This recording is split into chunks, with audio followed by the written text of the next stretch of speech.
नमस्कार, हम हैं राजेश मिश्रा और आप देख रहे हैं नेशनल कवरेज के डिजिटल प्लेटफॉर्म पर the battle began. The battle began यानी जो हम लोकसभा चुनाव, आसन्न लोकसभा है 17वीं लोकसभा, जिसकी तैयारियां जोरों पर चल रही है। प्रशासन से लेकर राजनीतिक पार्टी तक अपना एड़ी चोटी लगाई हुई है। उसमें हम हर लोकसभा क्षेत्र की आपको अलग अलग कहानियां, वहां की जो टिकट से पहले और टिकट की जो लड़ाई है उसकी कहानी बता रहे हैं।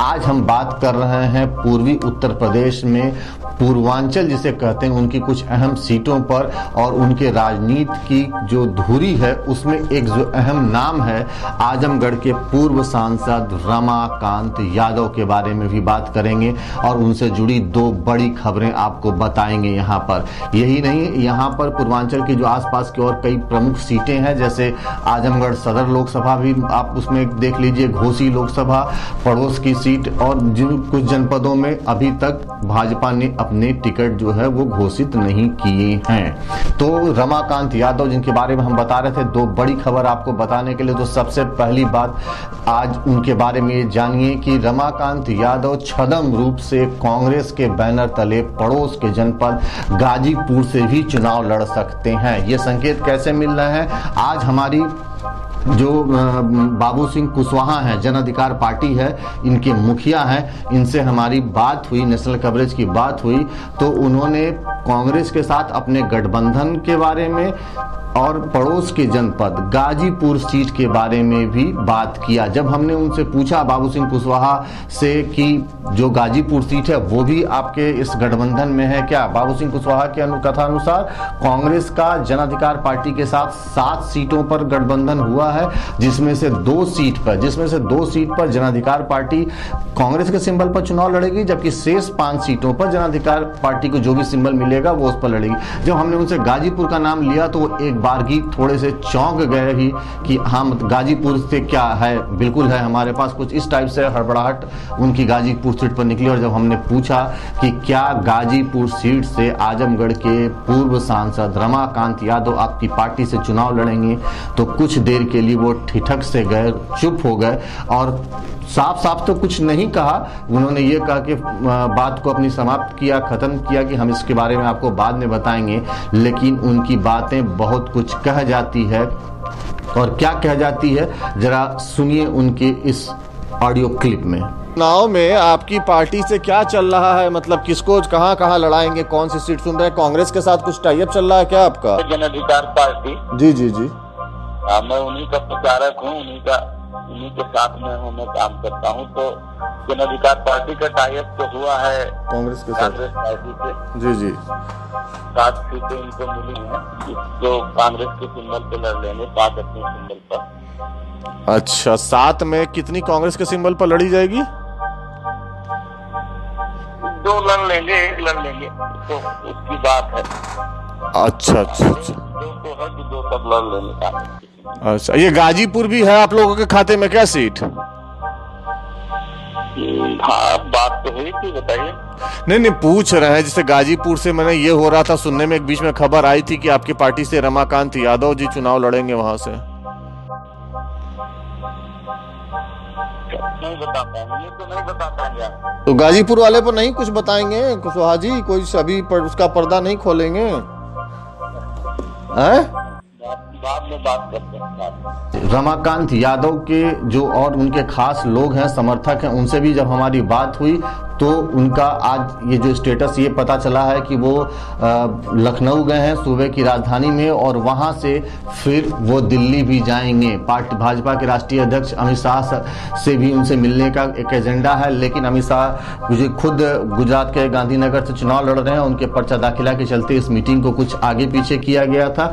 हमारी और भी जो लोगों से बात हुई उनके अनुसार ये है कि वो अपने जो करीबी लोग हैं या ये कहिए कि अपने जो शुभचिंतक हैं उनसे भी इस इस गाजीपुर की सीट पर लड़ने के बाबत बात कर रहे हैं। आजमगढ़ में उन्होंने यहाँ के एक पूर्व मंत्री रह चुके बड़े नाम हैं, उनके परिवार में भी इस सीट से, गाजीपुर से सीट से लड़ने के बाबत राय मशवरा किया है। गाजीपुर सीट, जब बाबू सिंह कुशवाहा जी से गाजीपुर सीट के बारे में बात हुई तो गाजीपुर सीट क्यों अहम है, जरा हल्का सा आंकड़ों की नजर में इस बात को जानते चलिए। पिछला जो चुनाव था वहां से बाबू सिंह कुशवाहा की पत्नी शिव कन्या कुशवाहा समाजवादी पार्टी के टिकट पर चुनाव लड़ी थी और उनको तकरीबन 2,75,000 वोट मिले थे। पिछले चुनाव में मोदी लहर थी और मनोज सिन्हा जी वहां के सांसद हैं और उनको करीब 3.7 लाख वोट मिला था। जीत और हार का जो अंतर था समाजवादी पार्टी और भाजपा के मनोज सिन्हा के बीच में प्रत्याशी के रूप में थी शिव कन्या कुशवाहा, वो बहुत ही कम था। 30-32 हजार के ही वोट मार्जिन से वो सीट वहां पर निकली थी। बहुजन समाज पार्टी से पिछली बार कैलाशनाथ सिंह यादव वहां से मैदान में थे और उनको 2.42 लाख वोट वहां से मिले थे। कांग्रेस के मकसूद खान लड़े थे और बहुत ही कम वोट पाए थे, तकरीबन 20,000। एक और बड़ा समीकरण था पिछले चुनाव में, डीपी यादव, बाहुबली डीपी यादव भी पिछले चुनाव में वहां से ताल ठोक रहे थे और 60,000 वोट पाए थे उस चुनाव में गाजीपुर लोकसभा सीट से।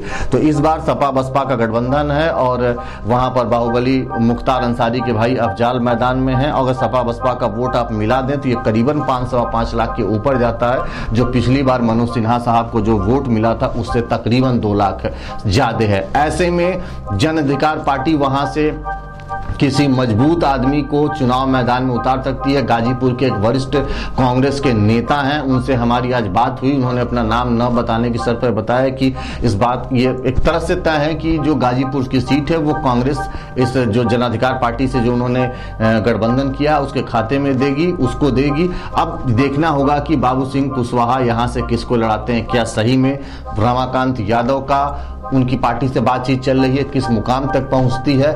फिलहाल अभी इस पर कोई आधिकारिक बयान बाबू सिंह कुशवाहा की तरफ से भी नहीं आया है।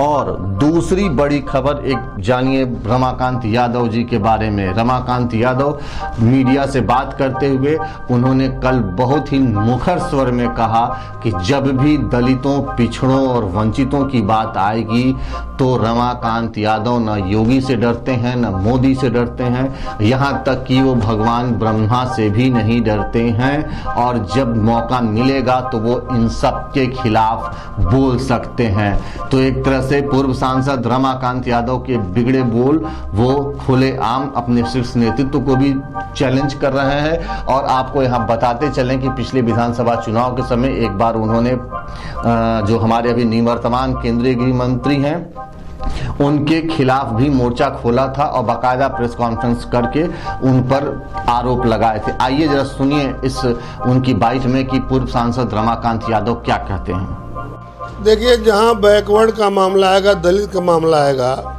योगी नहीं, मोदी नहीं, ब्रह्मा होंगे तो बोलेंगे हम। जहां बैकवर्ड और दलित के हक का अधिकार सवाल आएगा तो योगी मोदी का मामला नहीं, ब्रह्मा भी आएंगे, भगवान भी आएंगे तो खड़े होकर रमाकांत यादव बोलेंगे, उसमें कोई समझौता नहीं करते हैं। तो ये थे रमाकांत यादव जो बता रहे थे कि योगी मोदी क्या वो तो ब्रह्मा से भी नहीं डरते हैं, भगवान से भी नहीं डरते हैं। हालांकि उनको गाहे बगाहे भगवान की शरण में भी देखा गया है। ठीक है, आवेश में बात निकल जाती है, हम समझ सकते हैं कि चुनाव है और चुनाव है तो चुनाव की चर्चा हो रही है। तो यहाँ बताते चले कि कुछ दिनों पूर्व या 2 दिन पूर्व, करीब 48 घंटे पहले जो भोजपुरी के एक स्टार हैं दिनेश लाल यादव निरहुआ, उनके बीजेपी ज्वाइन करने के बाद इस बात की सरगर्मी बहुत तेजी से बढ़ गई कि भारतीय जनता पार्टी आजमगढ़ की सदर लोकसभा सीट से दिनेश लाल यादव उर्फ निरहुआ को अपना प्रत्याशी बना सकती है, यहाँ से उनको मैदान में उतार सकती है। लेकिन उनके दिनेश लाल यादव के चुनाव लड़ने पर जो गठबंधन से प्रत्याशी उतर रहे हैं, महागठबंधन से मतलब समाजवादी पार्टी और बहुजन समाज पार्टी का जो गठबंधन है, सपा के राष्ट्रीय अध्यक्ष अखिलेश यादव, पूर्व विधानसभा अध्यक्ष सुखदेव जी ने कहा कल बातचीत में मीडिया से कि कोई आ जाए, यहाँ कोई फर्क नहीं पड़ता है। अखिलेश यादव, उनके जो बात का बिटवीन द लाइन था कि अखिलेश यादव के कद के आगे सब बौने साबित होंगे और निरहुआ घुरहुआ कोई भी चुनाव लड़ सकता है, लोकतंत्र है। लेकिन उनके शब्दों में जीत गठबंधन के प्रत्याशी की होगी। जरा सुन लीजिए इस बाइट में कि पूर्व विधानसभा अध्यक्ष बहुजन समाज पार्टी के वरिष्ठ नेता सुखदेव जी क्या कह रहे हैं भारतीय जनता पार्टी के इस अघोषित प्रत्याशी के बारे में। कोई भी चुनाव लड़े सबको अधिकार है, गुरहुआ निरहुआ सबको लड़ने का अधिकार है। कोई कहीं से लड़ जाएगी, कौन बड़ी परेशानी।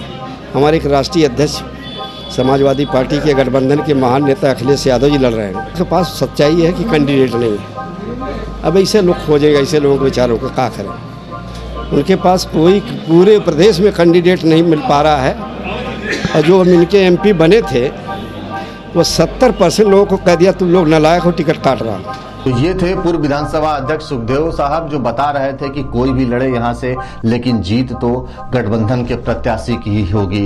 पड़ोस की में और की जो हमारी आजमगढ़ से सटी सीट है घोसी लोकसभा, वहां से भी अभी भारतीय जनता पार्टी ने अपने प्रत्याशी के नाम घोषित नहीं किए हैं। सुहेल देव भारतीय समाज पार्टी का जो गठबंधन है ओम प्रकाश राजभर की पार्टी से, उसमें अभी वो पेंच फंसा हुआ है। लालगंज सीट से भी लालगंज लोकसभा सुरक्षित है। आजमगढ़ की दूसरी लोकसभा सीट, वहां से भी अभी असमंजस बना हुआ है। जो निवर्तमान सांसद श्रीमती नीलम सोनकर के अलावा दरोगा प्रसाद सरोज और भी कई नेता हैं जो टिकट के दावेदार हैं और उनको भी पार्टी के हाईकमान लगातार उनसे संपर्क में है।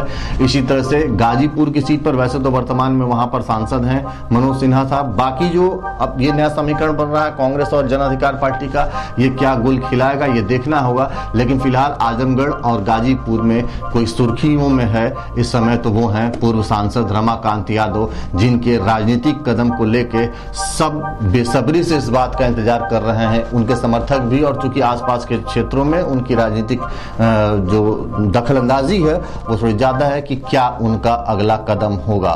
तो जैसे भी इसमें कोई अपडेट आएगा और कोई नई कहानी निकल के सामने आएगी इन दोनों लोकसभा क्षेत्रों में या आसपास की और भी VIP सीटों पर, हम आपको लगातार उससे अपडेट कराते रहें। और आपको यहाँ बताना लाजमी होगा कि पिछले सीट में भारतीय जनता पार्टी ने बलिया लोकसभा सीट से भरत सिंह, निवर्तमान सांसद भरत सिंह का टिकट काटकर भदोही के सांसद बीरेंद्र सिंह मस्त को दे दिया है, जिसका बलिया में जोरों से विरोध हो रहा है। पिछले कई दिनों से पार्टी के कार्यकर्ता वहां अपनी नाराजगी व्यक्त कर रहे हैं। तो आने वाले दिनों में देखना होगा कि भारतीय जनता पार्टी की अगली लिस्ट में अब कौन से नाम शामिल होते हैं। तो हमारे साथ देखते रहिए नेशनल कवरेज पर द बैटल बिगन।